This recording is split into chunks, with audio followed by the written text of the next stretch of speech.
Ito, sobrang lalim oh. Huwag tayong bahala na malalim yan dahil meron pa tayong materials na itatabon. Pagkatapos ay itong mga materials dito ay yo, what's up miskin people?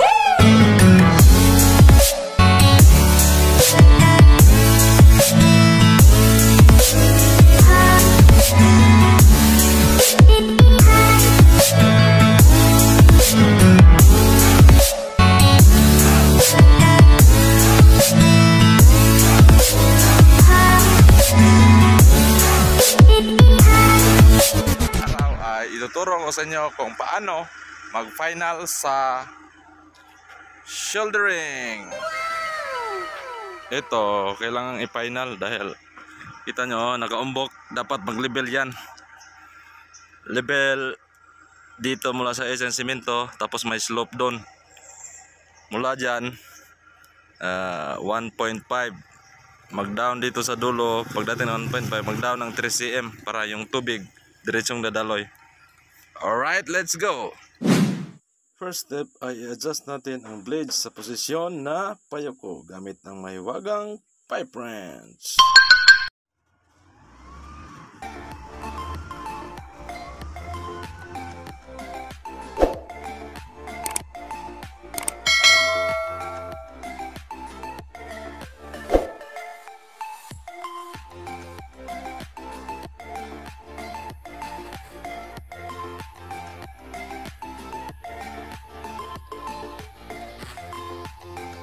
Second step ay kunin ang eksaktong slope mula sa edge ng semento at ang blade ay naka-angle palabas.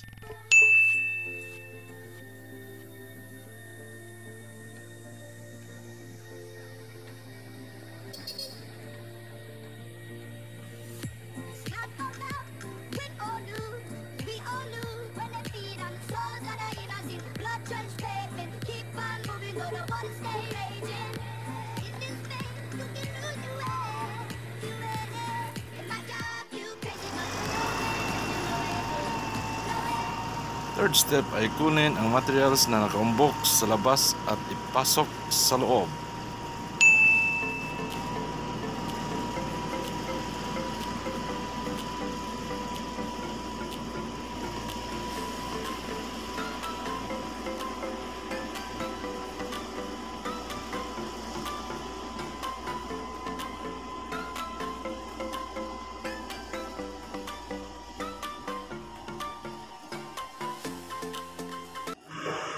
Next step ay paapakan natin ng piston. Ito, paapakan ng piston para ma-compact ng konti. Yun, nililinis ni Miyagi yung mga dahon na sasabit sa kanya.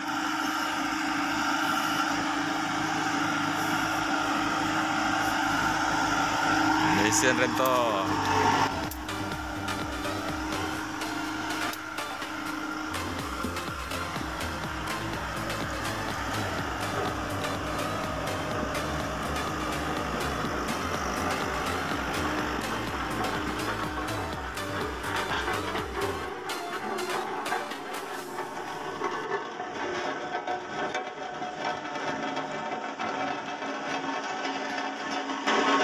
Yan o, sa pag-apak ng piston ay hanggang dito lang muna. Huwag isagad diretso dito kasi pag isagad diretso dito biglang bababa. Diretso yan kasi loose compact pa. Dapat dahan-dahanin pa labas. Mga 4 na daan ng piston siguro.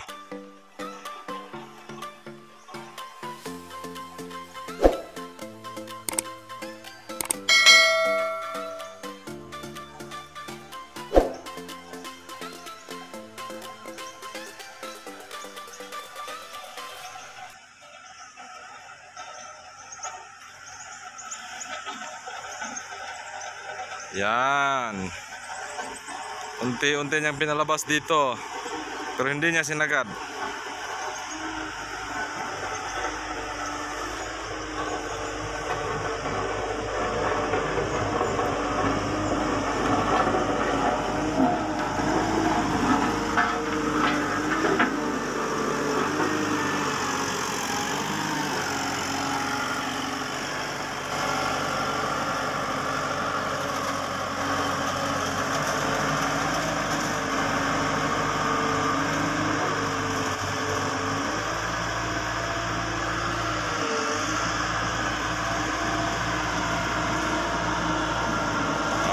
Umatras si Miyagi. Pangatlong daan ni Miyagi.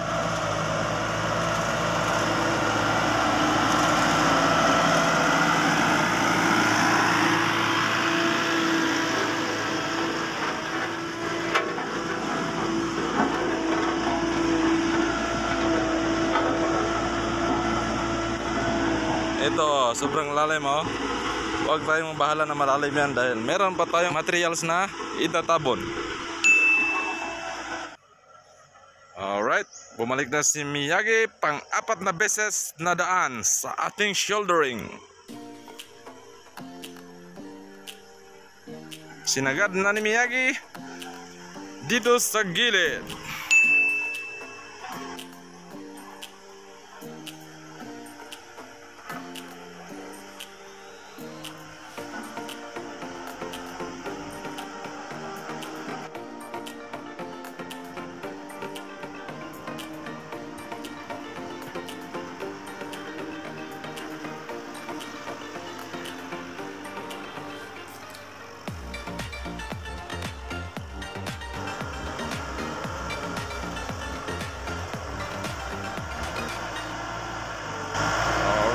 Matras si Miyagi. Bale atras, tapos diretso abante. Babalik pa pala siya. Bale pang 5 beses na daan ni Miyagi.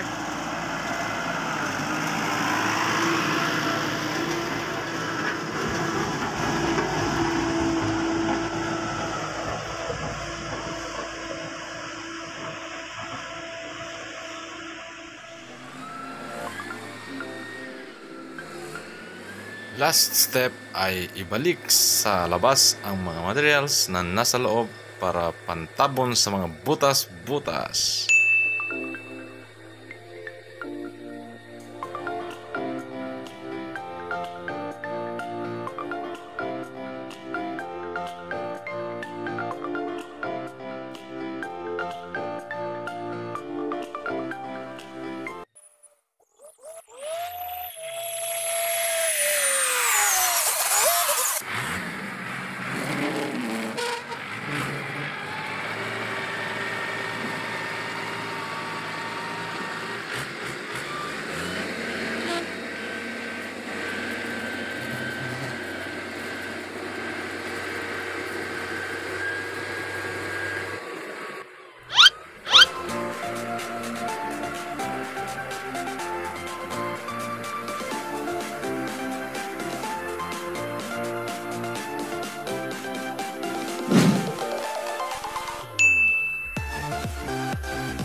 Pagkatapos ay itong mga materials dito ay ilagay dito, pansapin dito sa edge para hindi mabitak yung edge. Dapat laging may sapin yung edge.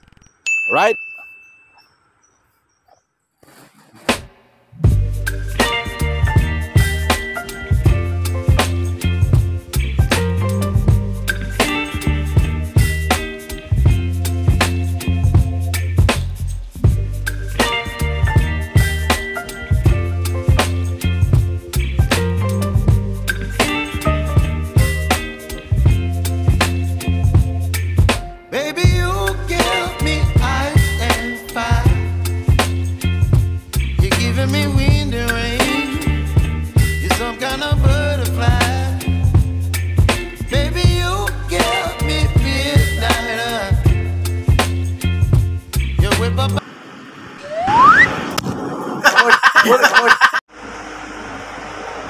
Alright, pinisan ulit ni Miyagi.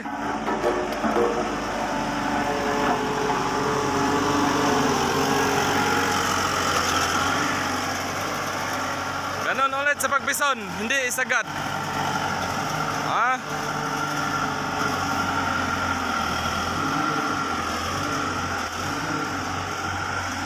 Ito, huwag mabahala na may mga materials na natira dito sa simento dahil yung simento natin may slope. Tapos yung soldering natin, meron din slope palabas doon. Pag may time, mag-watering tayo. Tapos pag umulan, diretso na yan, ma-wash out na yan pag may ulan.